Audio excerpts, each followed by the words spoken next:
नमस्कार दोस्तों, एक बार फिर से आप लोग का बहुत बहुत स्वागत है हमारे official YouTube channel Avision SSC bank exams पे। मैं हूँ आप लोग के साथ उर्वशी सिंघी और आज का जो हमारा टॉपिक ऑफ डिस्कशन दोस्तों रहने वाला है वो रहने वाला है top 10 current affairs based on 3rd and 4th of July 2022।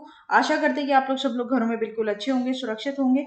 Session को स्टार्ट करने से पहले दोस्तों मेरी आप लोगों से एक छोटी सी रिक्वेस्ट रहेगी कि जो भी हमारे चैनल पर नया जुड़ा है या फिर इन वीडियोस को पहली बार देख रहा है, make sure that you hit the subscribe button. Also, don't forget to press the bell icon. Also, share this video with your friends as well. सिर्फ इतना ही नहीं दोस्तों, अगर आप लोग चाहते हैं कि सेशंस की पीडीएफ आप लोग को मिल जाए तो डिस्क्रिप्शन में जाकर लिंक की हेल्प से सेशन की पीडीएफ को भी आप लोग अवेल कर सकते हो। और साथ ही साथ आप लोग हमारा ऑफिशियल टेलीग्राम चैनल अविजन इंस्टीट्यूट के ग्रुप को भी जरूर ज्वाइन कीजिए। तो जल्दी से स्टार्ट करते हैं दोस्तों आज के हमारे सेशन का पहला क्वेश्चन। और उससे पहले दोस्तों मैं आप लोग को बता दूं कि हमारा ऑफिशियल ऐप जो कि बहुत ही इजीली अवेलेबल है प्ले स्टोर्स के ऊपर, जहां पर आपको free video lectures, latest articles, daily quiz, daily current affairs, free mock test, GK capsule, job notification and 1000 plus online test, ऐसी सारी चीजें अवेल करवा दी जाएगी।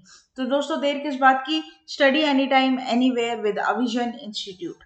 Let's just see the first question of this session here on your screen. Among the following, who named as the next chairman of GAIL?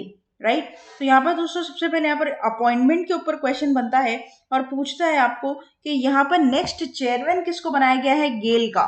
ठीक है, अब दोस्तों यहाँ पर सबसे पहले गेल की फुल फॉर्म, राइट। तो यहाँ पर दोस्तों आपको ध्यान रखना है कि जो इम्पोर्टेंट रहता है वो अपॉइंटमेंट्स तो रहता ही है डेफिनेटली। तो यहाँ पर अपॉइंटमेंट्स पे जो करेक्ट ऑप्शन हो जाएगा वो हो जाएगा संदीप कुमार गुप्ता। ठीक है, क्या हो जाएगा, संदीप कुमार गुप्ता, राइट। अच्छा, उसी के साथ साथ दोस्तों बात करूं अगर मैं गेल की, तो GAIL is your India's largest gas utility, right, limited. And यहाँ पर ये रिप्लेस किसे कर रहे हैं, तो ये रिप्लेस कर रहे हैं मनोज जैन को। तो रिप्लेस का क्वेश्चन भी आप लोग के एग्जाम में बनता है, बन सकता है। ठीक है, तो Sandeep Kumar Gupta, director of finance in Indian Oil Corporation, has been picked to head India's largest gas utility, GAIL. He will replace Manoj Jain, who is scheduled to retire on August 31st. The PESB recommendation will be weighted by the Appointments Committee of the Cabinet ACC, headed by Prime Minister Narendra Modi, after the go-ahead of the anti-corruption bodies such as CVC and CBI. GAIL is India's largest transmission and gas marketing company with 14,502 kilometers gas pipeline network and capacity of 206 million standard cubic meters a day, right?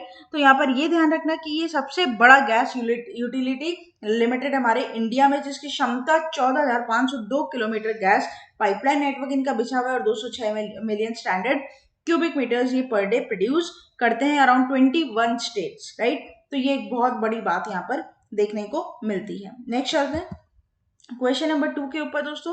Among the following who takes oath as Philippine president. यहाँ पर international affairs है, आपको बताना है कि Philippine के यहाँ पर प्रेसिडेंट को का जो ओथ है दोस्तों वो किसने यहाँ पर लिया है, और करेक्ट ऑप्शन हो जाएगा फर्डिनांड मार्कोस जूनियर, राइट।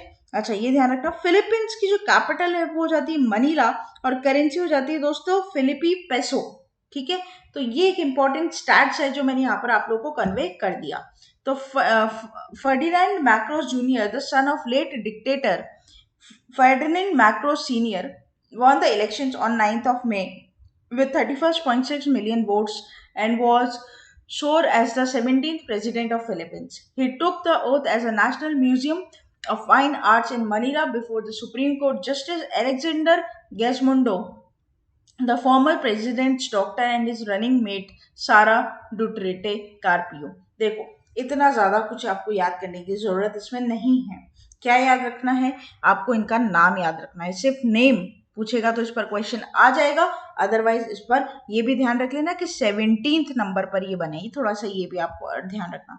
अच्छा, इसे इन्हें बोंग बोंग के नाम से भी जाना जाता है कंट्री में, बोंग बोंग। तो ये 3 पॉइंट्स है जो यहाँ पर आपके लिए रेलिवेंट है, इससे ज्यादा आपको कुछ भी याद इसमें नहीं करना पड़ेगा दोस्तों। ठीक है, तो ये इंपॉर्टेंट बात है। हम अपने करंट अफेयर्स के वीडियो में वही चीजें इनकॉर्पोरेट करते हैं दोस्तों जो आपके एग्जाम पॉइंट ऑफ व्यू से इंपॉर्टेंट रहती है और उसी चीज को बाइफिकेट आपको करके बताते हैं। ठीक है, नेक्स्ट आता है international day of cooperative is marked annually on, options are there on your screen, correct will be और first Saturday of July, right.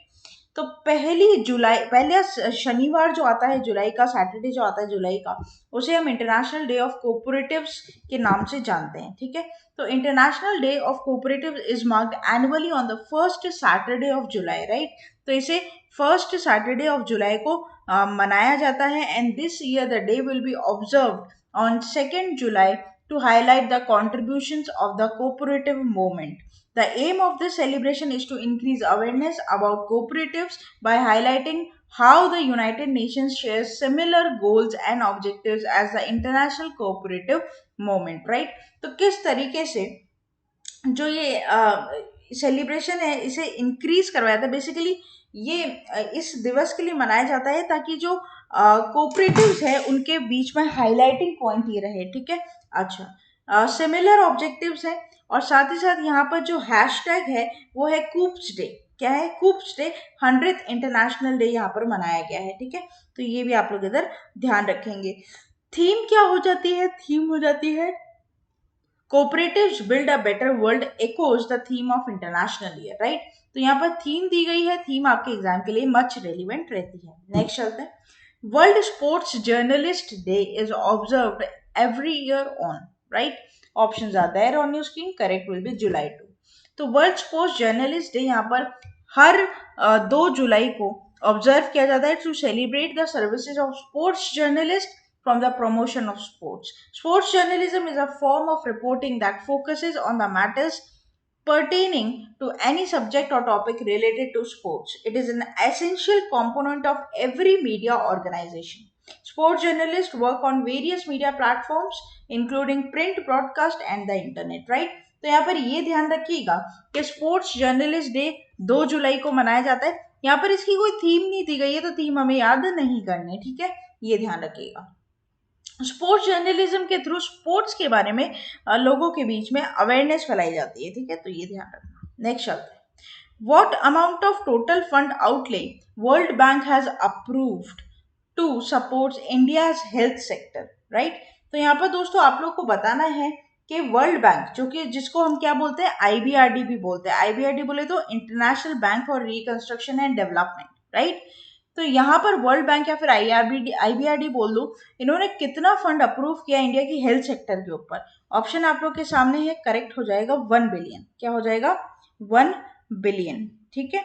अच्छा, चलिए बात कर लेते हैं इसके बारे में। तो वर्ल्ड बैंक की अगर मैं बात करूं, पहले इसका कुछ स्टैट्स पढ़ना चाहिए हमें डेफिनेटली। वर्ल्ड बैंक दोस्तों स्टैब्लिश हुआ था जुलाई 1944 में। हेडक्वार्टर इसका हो जाता है वॉशिंगटन में, ठीक है। और इसके जो प्रेसिडेंट है उनका नाम रहता है डेविड मालपास, और मेंबर्स जो है इसके वो जाते हैं 189 मेंबर्स यहाँ पर देखने को मिलेंगे, ठीक है। पूरी बात यहाँ पर हम लोग कर लेते हैं इसके बारे में दोस्तों। The world bank board of executive directors today approved 2 complimentary loans of rupees 500 million each to support enhance India's health sector. Through this combined financing of 1 million, bank will support India's flagship Pradhan Mantri Ayushman Bharat health infrastructure mission, PM अभीम को दोस्तों यहाँ पर support किया जाएगा। तो ये एक इंपॉर्टेंट पॉइंट यहाँ पर बनता है। Launch in 2021 to improve public health care infrastructure across the country, ठीक है। जो प्रायोरिटाइज 7 स्टेट्स यहाँ पर रहेंगे वो रहेंगे आंध्र प्रदेश, केरला, मेघालय, उड़ीसा, पंजाब, तमिलनाडु और उत्तर प्रदेश, राइट? तो ये 7 ऐसे स्टेट्स है जहां पर दोस्तों क्या रहेगा, इन्हें सपोर्ट रहेगा, ये प्रायोरिटी में रहेंगे इस लोन से। इनका पहले क्या होगा दोस्तों, हम लोग इनका पहले अब हेल्थ सेक्टर इंफ्रास्ट्रक्चर को इम्प्रूव किया जाएगा, ठीक है। तो ये ध्यान रखना। फंड आउटले यहाँ पर क्वेश्चन बना सकते हैं, उसे आप ध्यान रखेंगे। नेक्स्ट चलते हैं। 9th army to army staff talks between India and Australia held in. तो यहाँ पर दोस्तों आप लोग को बताना है कि जो आर्मी के बीच में बात हुई इंडिया और ऑस्ट्रेलिया की, वो 9th एडिशन था, वो कहाँ पर हुआ है, ठीक है। करेक्ट ऑप्शन हो जाएगा देहरादून। पूरी बात यहाँ पर करेंगे। The 9th Army to Army staff talks, which were held in Dehradun between Australia and Indian armies, were centered on developing a roadmap for improved defense cooperation and joint military exercises.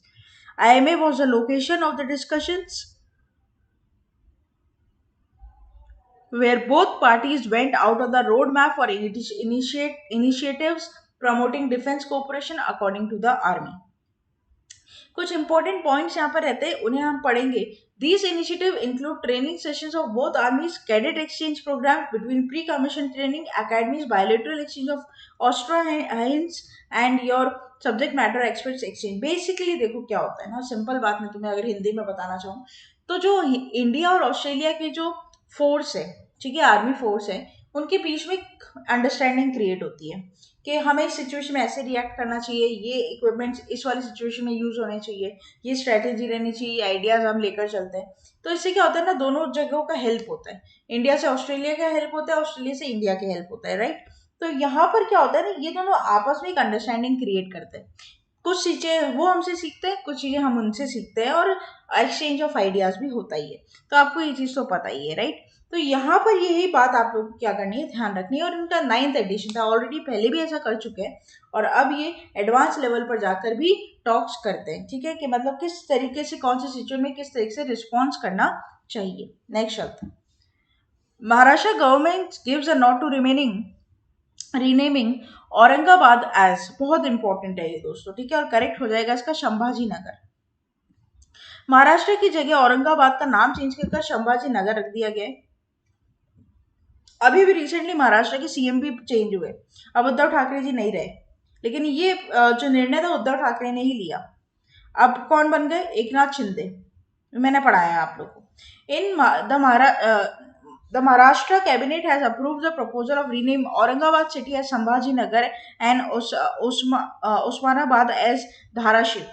Decision comes amid threat of MVA government following rebellion Eknath Shinde led group. The demand was made during the cabinet meeting chaired by Maharashtra Chief Minister Uddhav Thackeray on Tuesday.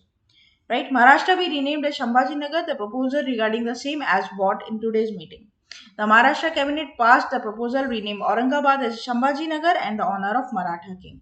Right? तो ये important रहेगा, important ये बिल्कुल बनेगा आप लोग के लिए कि आपको ये दोनों जगह का नाम क्या करना होगा दोस्तों, याद रखना होगा, ठीक है। Next, which state government opens T-Hub facility which will significantly improve the Indian startup ecosystem? Startups को बहुत तवज्जो मिल रहा है दोस्तों, है ना। तो यहाँ पर करेक्ट हो जाएगा आप लोगों का तेलंगाना। दोस्तों, Ratan Tata industries applauded Telangana's government most recent T-Hub opening in Hyderabad. The Telangana Chief Minister C. Chandrasekhar Rao received congratulations from the Chairman Emeritus of Tata Sons as a new T-Hub facility in Hyderabad, which will significantly improve the Indian startups ecosystem. Telangana government opened the largest innovation campus in the world in Hyderabad and declared that the city would soon produce the next significant innovation in startup companies.